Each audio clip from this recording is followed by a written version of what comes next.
Les risques de trading, c'est des choses qu'on ne veut pas parler. On pense souvent de pouvoir faire des gains, de pouvoir générer des capitaux, mais ne pas se rendre compte que le trading est quand même une activité qui présente des risques. Et pourquoi? Un trader est un risk taker. Et ce que je veux voir aujourd'hui avec vous, c'est quels sont les risques au final du trading, mais surtout comment les minimiser. Le trading, les gars, c'est une activité qui est passionnante, d'accord, mais elle comporte des risques importants. Je vous le dis ici, c'est important d'avoir cette double facette du trading. Oui, il y a un risque, mais il y a aussi, d'accord, des gains financiers, c'est aussi de l'argent. Si tu veux éviter de perdre ton capital, je fais la différence entre perdre son capital et avoir des pertes. C'est vraiment différent. Tu dois absolument comprendre comment gérer ces risques-là. Plus ton risque est géré, mieux ton capital se porte. La première chose qu'on va voir ensemble, c'est quels sont au final les risques que le trading propose. Le premier, c'est que le premier risque est sur notre argent. Pourquoi? Lorsque je vais trader, je vais pouvoir faire fructifier un capital. Le capital, c'est l'argent. Qu'est-ce que je risque au final pour pouvoir trader? C'est mon argent. D'accord? C'est le capital que j'ai depuis le départ. Et il y a deux types de risques par rapport à cet argent-là. Les premiers, c'est les risques techniques. Donc, de ne pas avoir de stratégie viable. Donc, rentrer en trading, je ne sais pas comment ça fonctionne, et puis je viens, et puis je lance des trades. Voilà, j'ai une petite vidéo, j'ai rejoint un groupe Telegram, et puis voilà, je lance des trades. Non, les gars, non. D'accord?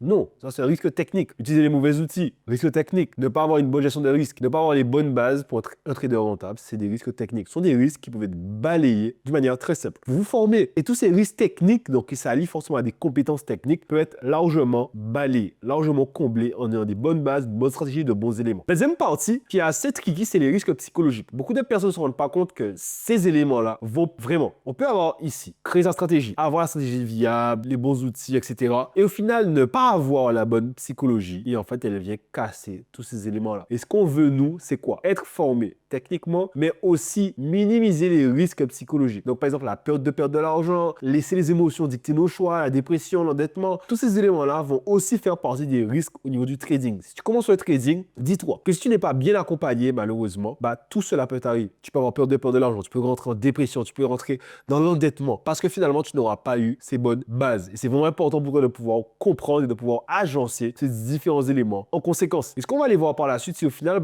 comment pouvoir minimiser ce risque. C'est premièrement, utiliser des stop loss et des take profit. Ici, par exemple, stop loss et take profit. Quand vous voyez le vert, c'est que ça a touché mon take profit, donc ma zone pour récupérer mes gains. Et stop loss, c'est que ça a touché ma zone pour récupérer ma perte. Là, dans le cas là, pour expliquer un peu l'idée, c'est un trade qui, voilà, a été pris et qui était à la vente. Donc, le marché était baissier. Donc, j'ai un premier trade qui a touché mon TP, donc sorti à 3000. À ce moment-là, j'ai géré mon risque, donc j'ai déplacé ma zone de perte, mon stop loss en positif, qui a fait ce trade-là. Et j'ai pris un trade un peu plus tard dans la journée. Et vous voyez ici, un nouveau gain. Ce qui est important, c'est de comprendre que le marché a bougé entre ces moments-là. Le fait d'avoir mis un stop loss et un take profit m'a permis de pouvoir éviter les deux types de risques, techniques et psychologiques. Technique dans le sens que là, je sais ce que je risque. Donc, en termes de technique, j'utilise les bons outils, j'utilise un calculateur pour calculer mon lot, mon risque, etc. Et psychologiquement parlant, je place différents éléments automatiques qui me permettront par la suite de ne pas toucher à mon trade quand les émotions vont arriver. Ici, je fais 3000, ici, je fais 62 euros. Dites-vous que ce trade qui est à 3000 ici, celui-ci aussi est monté à 3000. Il est passé de 3000 à 62. J'ai récupéré 62 euros au lieu de 3000. C'est parce que j'utilise des concepts et des outils qui me permettent de ne pas tomber dans ces biais psychologiques et au final succomber au risque du trading. Et si je vous le montre, d'accord, je vous le dis, c'est vraiment important. En fixant un stop loss et un take profit avant de lancer ton trade,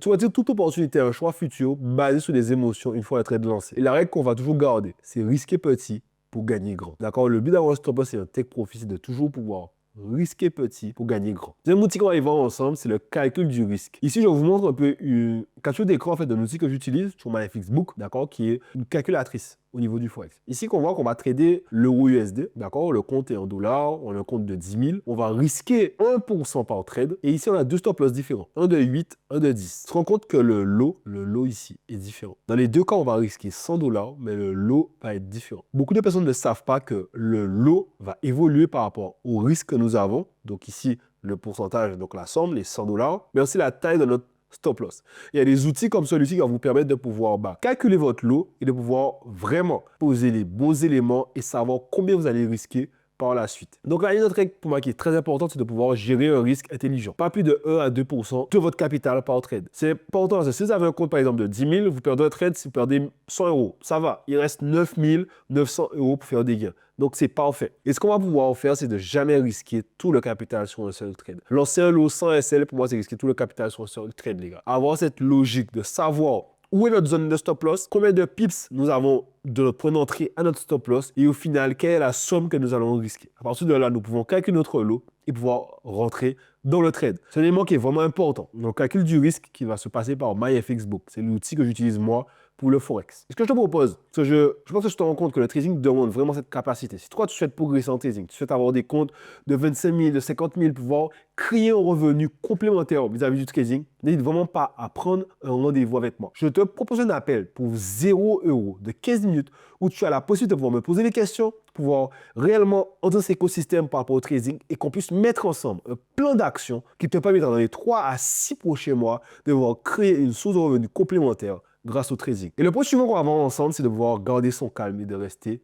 pragmatique. L'un des plus grands risques en trading, malheureusement, c'est de se laisser dominer par les émotions. Je l'écris pour vous, c'est important. C'est vraiment de se laisser dominer par les émotions. La peur de perdre, l'avidité, ça pousse l'homme à tomber dans des décisions irrationnelles. Et pour minimiser ce risque, je vous conseille vraiment d'avoir votre plan de trading. Je vous propose vraiment d'avoir ce guideline qui vous permet à vous d'avoir une route, d'avoir une carte pour réussir en trading et de ne pas laisser les émotions vous influencer. La gestion des émotions fait partie intégrante de la gestion du risque en trading. Gardez son calme, restez pragmatique, restez positif. C'est vraiment des compétences que le trader doit développer au fil du temps. Et ce que je voudrais que tu puisses retenir pour aujourd'hui, c'est que le trading comporte des risques, d'accord, mais que le bon trader est un risk taker. Avoir des risques n'est pas forcément grave. Comprendre quels sont les risques et maintenant adopter une stratégie par rapport à cela, c'est tout l'avantage d'être un bon trader. Donc, le but pour toi, en tant que futur bon trader, sera de protéger ton capital, de rester discipliné, mais de prendre des décisions éclairées. Et la première décision éclairée que tu pourrais prendre aujourd'hui, c'est de pouvoir prendre cet appel stratégique avec moi, de pouvoir avoir ces 15 minutes où on pourra discuter de